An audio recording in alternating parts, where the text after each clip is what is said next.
everybody. It's been a little while since I've seen you, but I've got a good reason for that.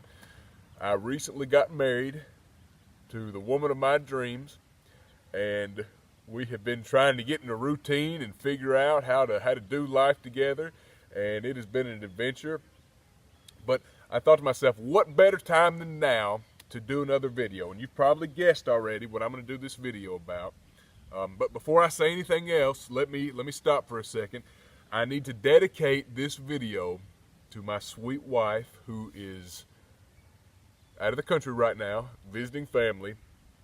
She loves flowers. She is a flower connoisseur. She loves flowers, so I want to dedicate this video to her.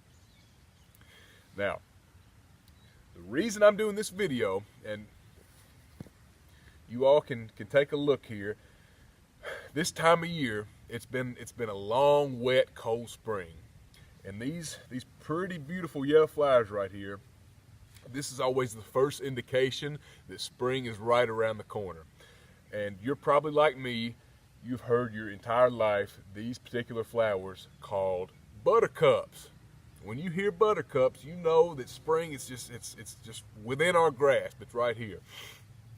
And they're just a beautiful, welcoming, fresh, refreshing sight to see. So I decided to do a little research on these buttercups. Come to find out, and some of you flower folks, you may know this already, these flowers, they're not actually called buttercups. They're actually daffodils. I did not know that. They have a rich history behind them. And every living thing on the planet has a scientific name. These flowers, their scientific name is called narcissist.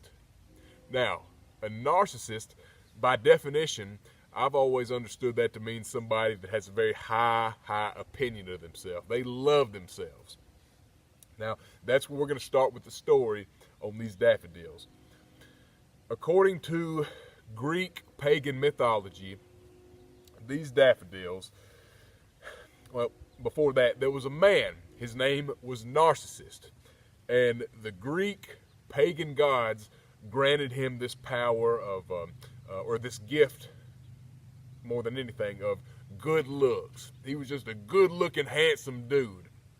And the gods told him, they said, okay, since we've given you these good looks, you're a beautiful sight to see, but there's one stipulation. You cannot look at yourself. You can't see yourself in a reflection. So what did he do? He just couldn't take it anymore. He had to see how beautiful he was.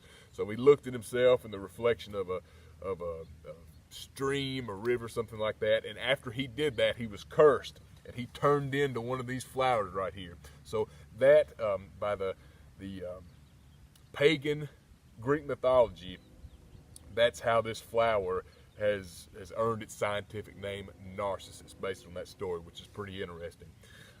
But some true history behind it, the fact that these flowers, they serve many purposes in history and even today.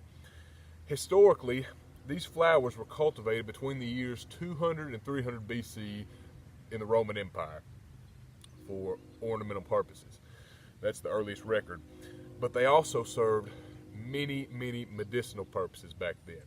The Romans, they used to take the roots and they would grind them up into this paste, and they would put them on warts and scabs and scars. They thought it was a good epidermal medicine for their skin.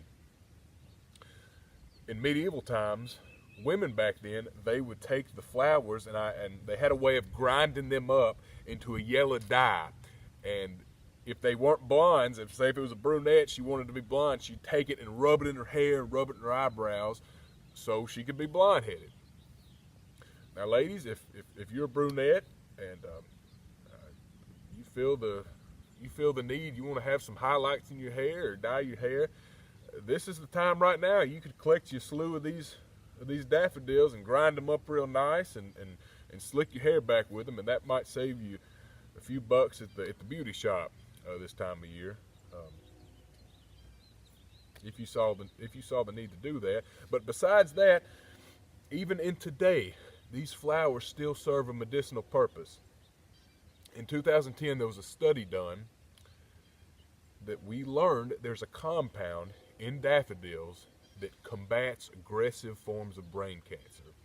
There's also a different compound in these flowers that helps with the Alzheimer's disease. It helps aid in recovering memory and memory loss. So it's just a spectacular flower. It has a beautiful, rich history with many different purposes and benefits from. But despite that, these flowers are very toxic to ingest for humans or for animals. Squirrels, they will not eat the bulbs. Livestock won't touch these. And not only are they poison to animals and humans alike, they're also poisonous to other plants.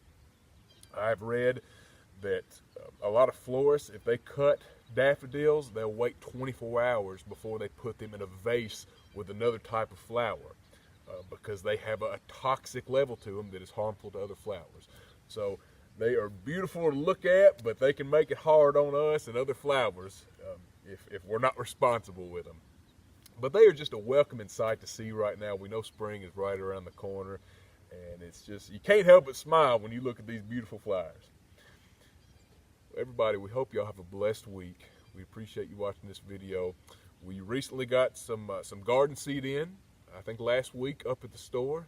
So planting and gardening is right around the corner. So come see us and get you some seed or fertilizer, lime, grass seed, whatever you need, we got it. Everybody, we hope y'all have a very blessed week.